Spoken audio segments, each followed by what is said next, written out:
Third video time, let's go. So today, I have quite an interesting topic for you guys.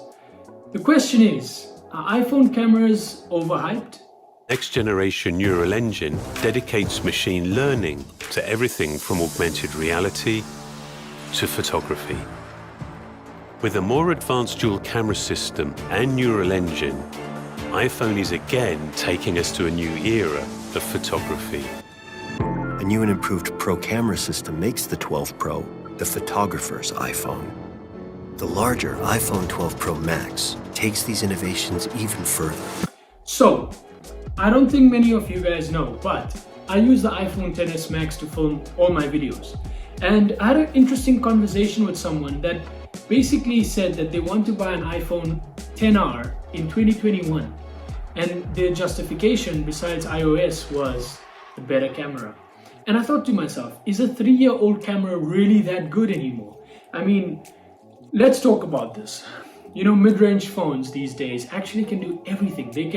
They have pretty much all the features that most people will need. The cameras are pretty decent. Performance is, I think, fine for all the phones these days. I think you can get something in the very low, well, in South Africa, we'll say 5,000 Rand, and it will still be good. But camera is what distinguishes a better phone and a top range, highest end phone. And the iPhone XS Max was the highest end phone of 2018. So it was supposed to be the flagship device, the phone that has the best camera quality. And I mean, at the year it was a good phone and was a very good camera at the time. So I wanted to find out, if you buy an iPhone or any phone for that matter, just for its camera, how good does it last? Is it really worth the upgrade? I mean, I'm using my phone for almost 3 years. So let's see, does it really stack up? Is the camera quality really that good? Do you really need the best camera? I can sit here and just show you some cool pictures and videos that I've taken on my phone for the last 3 years. But that'll be quite boring. What I thought would make this quite interesting is to stack this camera up against one of the best cameras out there, the Galaxy S21 Plus. So as some of you might know, the Galaxy S21 Plus is Samsung's latest and greatest device, and it's also one of the best cameras out there that you can buy today. So that phone obviously has amazing features. It has 100 times zoom, it has 100 and something megapixel camera. I'll show the specs over here.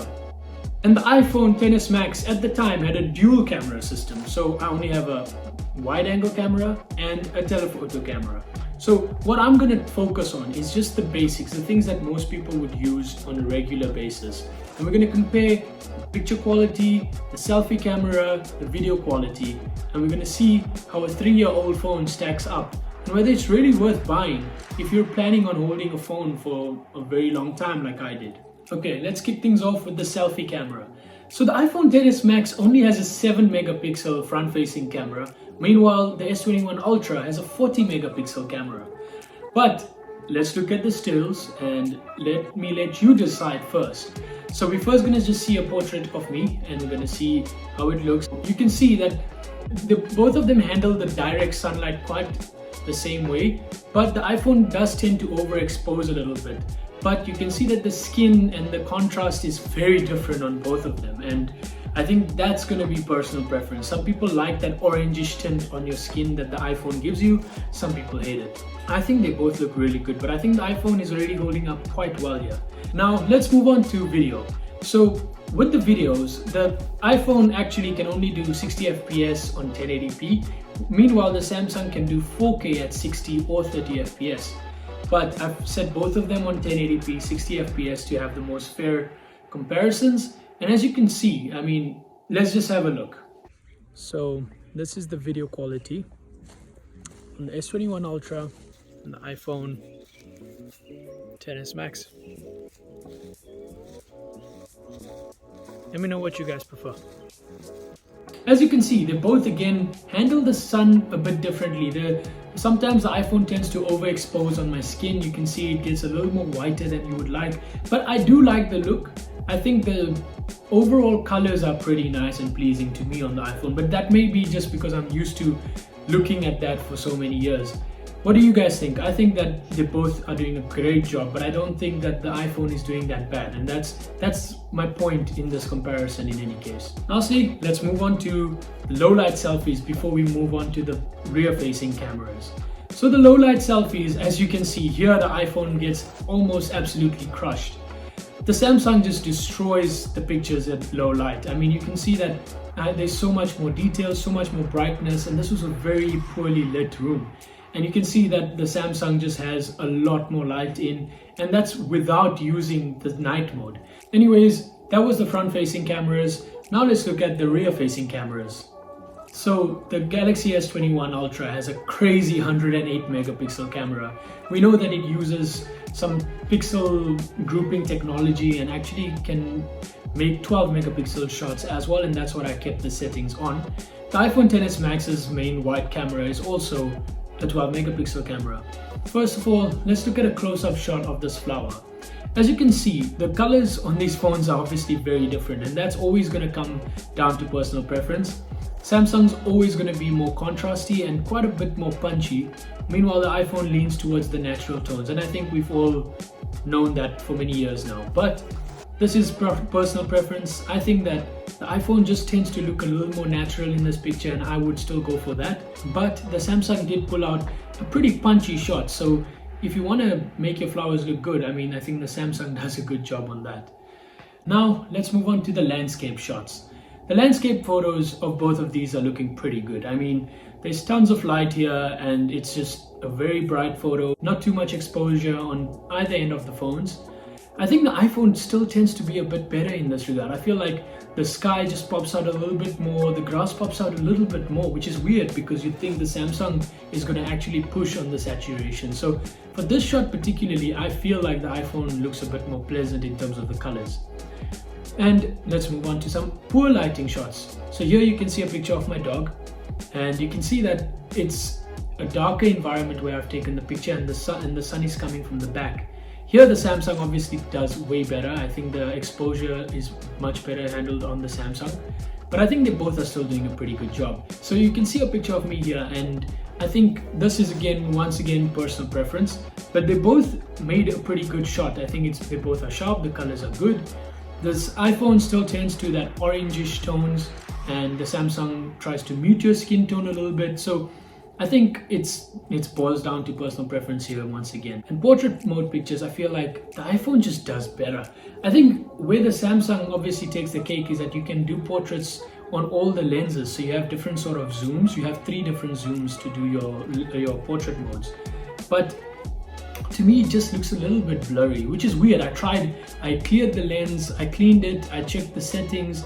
I still feel like the iPhone somehow looks sharper, which makes no sense to me, but that's what we got. Hi honey, come.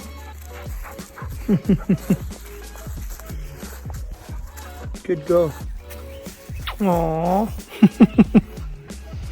Sorry, I'll pet you now, okay?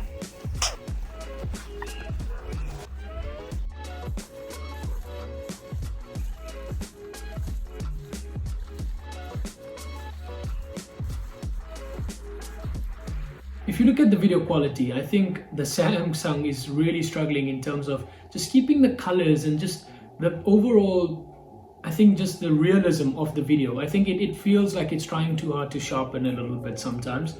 And it's still not bad by any means. I think in general, the iPhone still looks pleasant. One thing it does struggle with, as I said, is exposure. And I think HDR is just a little bit better now on the Samsung phones, especially compared to the old iPhones. But overall, I think the video quality is still brilliant, and that's the reason why I still use it as my main video device. So it's brilliant, I love it. Right, now let's move on to rear-facing low-light images. Once again, this is where the iPhone struggles incredibly. You're gonna see all these pictures look way worse on the iPhone than it does on the Samsung. So I think Samsung clearly wins these photos. You can see the Coke cans, you can see it just looks like I changed up the lighting. Meanwhile, it's just the sensors on the Samsung are just taking so much more light in that it just looks like a totally different shot. So I love all of the pictures that it can take in low light, and I think Samsung clearly wins on that regard. In the starting of this video, I asked, is the iPhone camera overhyped? And that's what I'm trying to answer. So as you can see, a 3-year-old iPhone compared to one of the latest and greatest flagships in the market today still holds up pretty well. In terms of photos, in terms of videos, in terms of selfies, I think it does a very good job. And I think the only thing that it struggled in was obviously low light. Besides that, I think it held up pretty well. I think some shots were even better than the Samsung, which is amazing to think. I mean, this phone is 3 years old and it's still giving so good value. So that's the thing, and that's what I wanted to talk about. I mean, we have all these phones that are coming out with decent sensors. I mean, all these mid-range phones, they're great. They can get the job done. But if you are looking for just an outright perfect camera that you can use for many years and you will be fine, and you can take all your YouTube videos, you can take whatever you want to do with the phone cameras. If it's important to you, I think it's going to be a great deal to just go for that flagship camera, because that's what you're paying for. That's what the differences are these days, and that's what distinguishes a flagship phone from a mid-range phone. Anyways guys, that's been it. If you liked it, please leave a like and do subscribe. It helps me out quite a lot. But yeah, I'll see you guys in a week or two. Peace.